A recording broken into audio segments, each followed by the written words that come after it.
Hello, everyone, and welcome to our fourth podcast in our national conversation journey, talking about customer service in the U.S.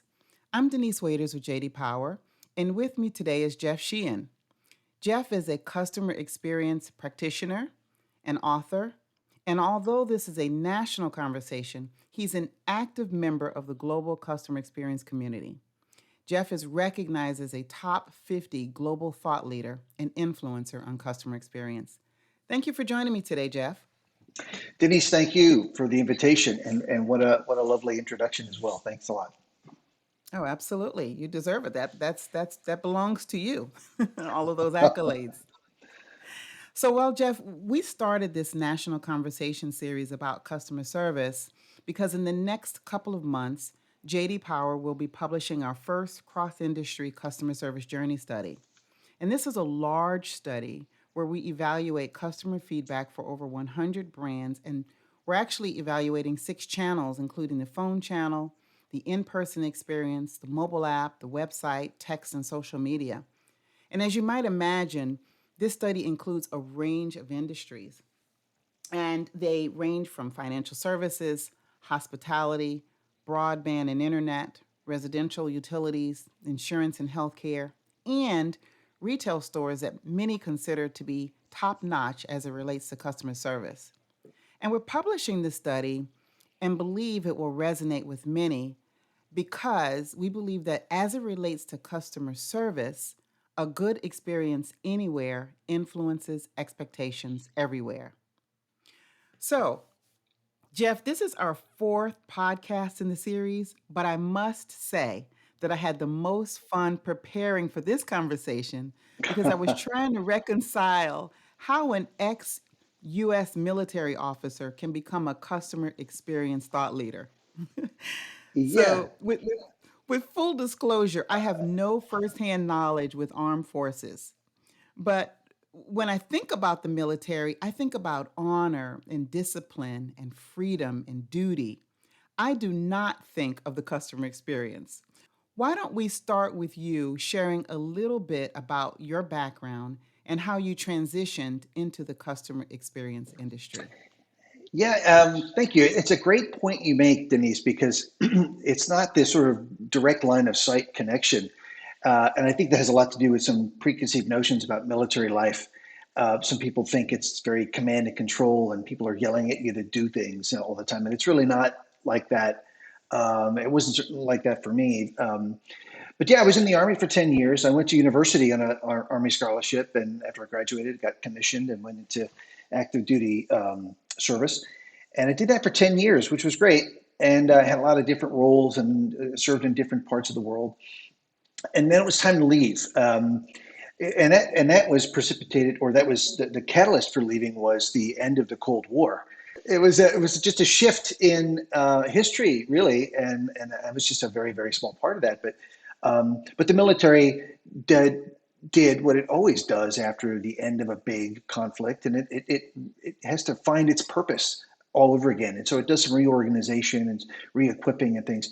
So I left. It's sort of a tumultuous pivot point in the military, and it was a great point in the American economy. And I was actively recruited by AT&T, who had a computer business at the time, and the executive responsible for their service organization, himself a West Point graduate and a former active military officer, he thought that he could create a new bench of field service management out of by recruiting junior military officers, and so I was part of that program and a whole cohort of folks that were hired to run customer service at the field level. So my first job was as a field service manager, where I had about a $50 million P&L. I had 25 field engineers that would go out on site and install and maintain and repair equipment.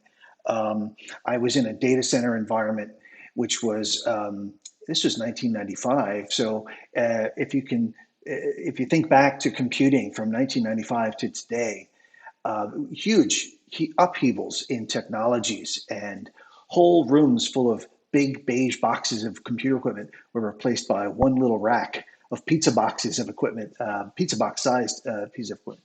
So, this is before, I mean, this is when phones were still on the wall, right? And, um, there were different operating systems and all this kind of technology stuff. So that was new to me. The management of people and budget and serving customers, that wasn't new to me. And to touch back on my experience in the military, it really is a selfless service. And as an officer, your job is to support the folks, the troops that are doing the job. And of course, you get to do the job with them in many ways. But you're really a servant leader to those folks. And so there is a customer service aspect to military life. And then I was an aviator, so aviation is an asset that also provides a service to other parts of the military. So you're flying troops around, you're flying equipment around, you're flying all kinds of missions. And so, I would get, as a unit leader, I would get mission requests to fly VIPs. Got to do some really cool missions, but you were in a sort of, you were always in a sort of customer service sort of posture. And, when you think about all the moving parts to a service organization, you have the logistics, the personnel, the budget, spare parts, and all these different elements. That really does blend nicely with the background I had, certainly in the military. So it made sense, and looking back, I thought it was quite a really cool idea that this executive had to sort of create a new bench of junior managers that could one day elevate, work their way up to leaders in service organizations. Now, Jeff, I read some of the excerpts from your book, The Customer Experience Management Field Manual, and Mhm. see that you used interesting chapter titles using military terms like the battle plan, gathering intelligence, wargaming. So I decided to create some questions about the customer experience using your own framework. So let's talk about the mission from chapter 2. How should companies go about designing and delivering a world class customer experience organization? How does a company prepare for that mission? Um, yeah, that's a great question. And I think all too often, folks that are starting customer experience management programs, they begin in the middle or they begin near the end and they start focusing on things like journey mapping or technology platforms or scores like an NPS score or a customer satisfaction score or JD Powers, award of some kind. And I think that the mission really has to begin with the broader um, purpose of the organization.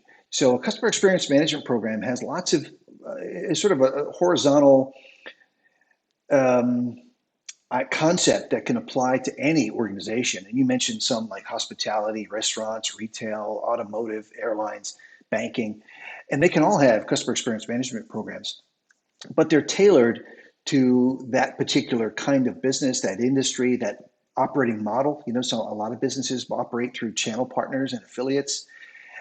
Some have stores, some are completely digital. And you have to really tailor your customer experience management program to those kinds of practical realities. And so when I talk about the mission in my book, it's really about the mission of the organization. Stop for a minute and really, what I encourage people to do and to use the book to do is to really look at your operating model, look at the mission, vision, values of the organization as they're stated and oftentimes written down. And very often they're very prominently displayed in recruiting and things like that to align people with the company that they might want to work for, and to use that and really understand not just the sort of concepts of missions and visions and values, but then go into the operating model and how do you actually engage the marketplace? How are you actually touching customers, interacting and engaging with customers? And then a thing called brand promises comes into play, where your brand might stand for something very clearly. Apple says they're going to enrich people's lives with their technology. Some people declare that they're going to make things fast and easy, or you can trust us. We fly safe, or whatever it might be. And you have to really start building your CX program around those ideas because you want to deliver on those promises. You want to deliver using that business operating model, and you want to deliver consistently with those mission, vision, and values of the organization. And so that's really where that mission concept comes from. Is let's pause for a minute and build something that really is going to enable all of the ambition that we have as an organization. And that's how you attract the right employees, right? When you have a strong mission and you go out and you recruit with that, you attract like people and like minded people. So it seems like that's the perfect place to start. So I agree with that. I agree with all that you just said. So, how about chapter 4, the unit? Now, I understand that each military branch of the armed forces has a very strong and distinct culture. So, what do you think the culture should look like or feel like in a company that is obsessed with delivering a world class customer experience? Yeah, I would say that most organizations have more than one culture. I know that we talk about culture as if it is one thing and it's consistent, like sort of peanut butter spread across the organization. I have yet to work in an environment that was quite like that. I find that, and not to pick on anybody here, but in different parts of an organization, maybe the sales team has a culture that's a bit aggressive and a bit, let's just say aggressive, and a service department that's very compassionate and wants to do the right thing and goes the extra mile to support a customer, or a digital team or a creative team or a product management team that are looking for leading edge, cutting edge innovation kind of things. And so you have a different kind of creative type of culture. And I think that's an important thing to recognize for any customer service or customer experience management leader, is to find out and suss out and understand the varieties of cultures, or the differences in cultures within the organization itself. Because if you have to align with that if you're going to get something or anything done with that respective business unit. So I guess the point I'm trying to make is culture. We talk about it if it's just one thing, and from my experience, have really not seen it as one thing. And if I go back to the military, I was a soldier like everyone else was a soldier in the Army, but I was an aviator. So I had a different culture than the infantry who like Mhm. slept in the dirt. I didn't sleep in the dirt. Yeah. We had a different, and you see that in different units, right? You'll have special forces units that are sort of elite. You'll have fighter pilots that are a whole other breed than the helicopter pilot, and all this kind of thing. So, and yet it's one military, and we think of it as Right. one culture, but it really isn't. And I would say other organizations in business are have a similar reality. And so I presume that's why it's sometimes difficult to scale the customer experience within an organization because of what you just mentioned. I totally agree. In fact, I would describe it as another silo. I think customer experience managers have a broad bridge building mandate, and the building bridges. What they're bridging are silos, cultural silos, data silos, operational silos, um, Hmm. of one type or another.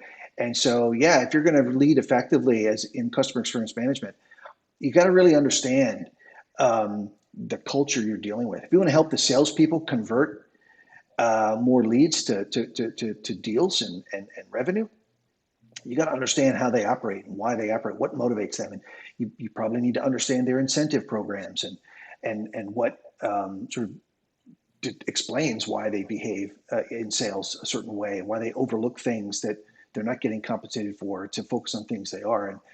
And so, yeah, you absolutely need to understand culture in a sort of detailed level, I think, to be most effective. Okay. Well, let's segue now to chapter 5, the inspection. How does a company best gauge if they're actually delivering on the customer experience? How should they audit that process? What I've seen in my consulting work is when I go into clients on occasion with a sort of broad mandate to help them figure out where they should start and where they are. And I do what I call the CX audit, which is basically the chapter, the inspection, really refers and describes this CX audit process where you really look at what you have already. And oftentimes companies have the people, process, and technology in place, and they're already collecting customer feedback data. They're already using it to some degree. And so, for example, you go into a bank, there's a very regulated business, and they have to, by regulation, they have to keep track of their complaints. And so there's a system of record for the complaints and a process for handling complaints, however they come in, whether it's a handwritten letter to the CEO, or it's a web form from the web page, or it's a complaint on a social media platform of some kind. That's all collected and dealt with because it has to be by regulatory mandate. But what I find is a lot of organizations don't know what they don't know, of course. And so when you go in and you discover that like they have a whole bunch of technology that they're not utilizing, they have way more capacity in that technology than they realize, or that they're missing skill sets, even though they have the technology, they don't have the people with the skills to exploit and take full advantage of that technology. And so there's a gap. And it's not, it's really, the CX audit is really designed to find out what I call the now, where, how. Find out where you are now, and the audit really does that. Discuss where you want to go, and that goes back to that mission that we talked about. You know, where do you want to be? What do you want to do? What do you hope to achieve? And then the how is the actual plan with detail about how to get where you want to go. And so I think that the inspection of the CX audit is a really crucial step, and one that a lot of folks overlook. They don't, and maybe because they don't have someone, just it's like a special project that someone could do for a few months to canvas the organization and uncover these people, process, technology pillars in detail, and map them out visually, and then come back and share it with everybody to say, hey, here's what I discovered. It's a quick story. I did that at a bank I worked at in Ireland, where I had asked the question, like, hey, where do we collect all this customer feedback?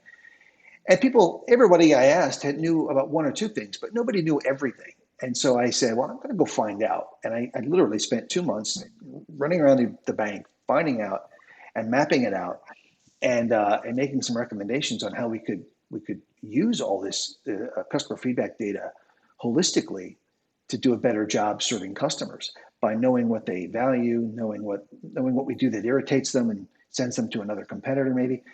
And I found it to be a very, very powerful exercise, and a real good base for making important decisions about a CX program. Hmm.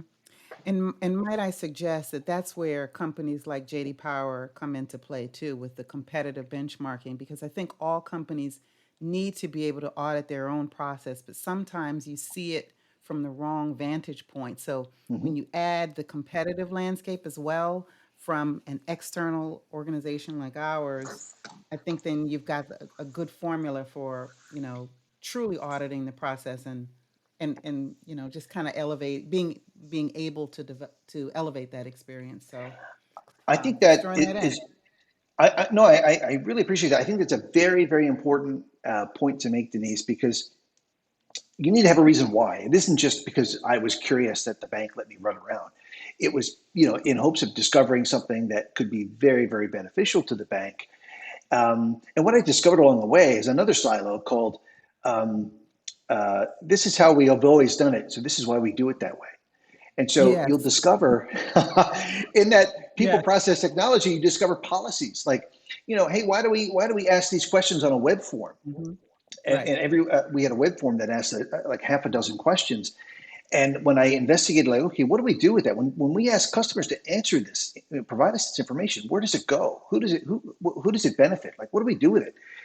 And I got that, shoulder shrug. Nobody really knew. It's like, well, why do we bother customers asking if it just goes into some, black hole that we never use? I mean, it just seems like a data risk, a compliance risk, Yes. because now you have to protect that data, and you have to protect it a particular way because it's a bank. And it's like, why would we do that? And when you can highlight, like, to your point, policies that don't work, or just challenge some things that look a little lazy, look like, nobody's messed with it before, so we'll just leave it alone. Um, and when you can provide the motivation to say, industry wide, there's a benchmark for this, and we are above or below or whatever, wherever we are against that benchmark, that adds some gravitas to the CX audit, where you can actually link your findings to a purpose. This is why it's Hmm. important, and this is why we should deal with it and treat it a certain way. I think those benchmarks or industry benchmarks are really, really important catalysts for conversation. I absolutely agree with you. So Jeff, I've given the audience a little information on your book, but tell us more about the field manual, the Customer Experience Management Field Manual. Yeah, it's a poetic title. It just rolls off the tongue. The book started off. As really like I was writing an article for LinkedIn, and it just kept growing and growing. And so this article just morphed into a big outline for a bigger story. And at the same time, I was reading everything I could get my hands on about customer experience management, all the articles and books and posts on LinkedIn and so forth. And what I saw was, broadly speaking, and I don't mean this as any insult to anyone, but I was reading lots of platitudes of things like happy customers buy more. Okay, well, that sounds interesting, but how do you know that? How do you do that? Or I was reading dogma kind of stuff, the 10 things you must have and the 13 things you must do and all that kind of stuff. So I wanted to write what I wanted to provide was I wanted to create something that could help people figure out what to do and how to do it, while also respecting the fact that one size doesn't fit all. That Hmm. any framework I would come up with would have to be bent and adapted, and maybe spray painted a different color to fit into their organization. And so I didn't want it to be too dogmatic, to be too rigid, and I didn't want it to be too pie in the sky, vague, where it wasn't a practical, useful kind of thing in the field in an organization. And that's really what happened. And you alluded to it, or you mentioned it earlier. I picked up on. There's a lot of books out there, and there's a lot of books on customer experience management. And so I was looking for something to differentiate myself, and I thought I would weave in my military background to the story and use the language that you've called out, the mission, the unit, the war gaming, because I thought, A, they were great parallels, and a lot of this language has made its way into um, pop culture. I mean, there's a lot of things that we say that are just sort of military isms. But also, it was a nice nod to my background, and it was, I think, a little bit unique in terms of packaging for a book on customer experience management. I'm sure it was a labor of love, and it's certainly a very creative way to deliver some key concepts and tangible advice on how to optimize the customer experience. So kudos to you on that. Thank you, So, thank you. so yeah, so Jeff, as I mentioned at the top of the podcast, our cross-industry customer service journey study will be published soon. So just for fun, can you predict which industries might rise to the top? What industries will rise to the top? I think I don't know specifically. I think the industries that do two things really well will make themselves um, will insulate themselves from any dramatic decline in their business. And those two things are this. One is to set expectations. Be very clear about who you are and what you do and what you offer and how you offer it. Because if you don't set expectations, the customers will begin to form their own expectations, and you'll never meet those. You'll never know what they are. They'll be unreasonable, they'll be arbitrary. So I think it's very good. And there's companies like Apple, for example, do an amazing job at setting expectations with their customer service, with their offerings, with their technological capabilities. They are really, really good and totally unafraid to tell customers what to expect and what not to expect. So I think that's important. And then secondly, folks that listen to their customers, that are not sitting in a room talking amongst themselves, thinking this is what customers want, that's what customers want, but actually talking to real customers who say, this is what I want, this is what I don't want. Um, I know that sounds pedantic, but it happens so often that people sit in rooms inside their businesses with no customers in the room, and they decide what customers like and what customers don't like based on nothing more than their personal opinion. And I think the folks who get it right are the folks who talk to customers and really engage, and know who their core customers are, what their values are, what irritates them, and adapt their organization, their processes, their their holistic way of doing business with their customers to remove friction and to emphasize value. And oftentimes, I mean, the older I get, the more I experience this counterintuitive stuff.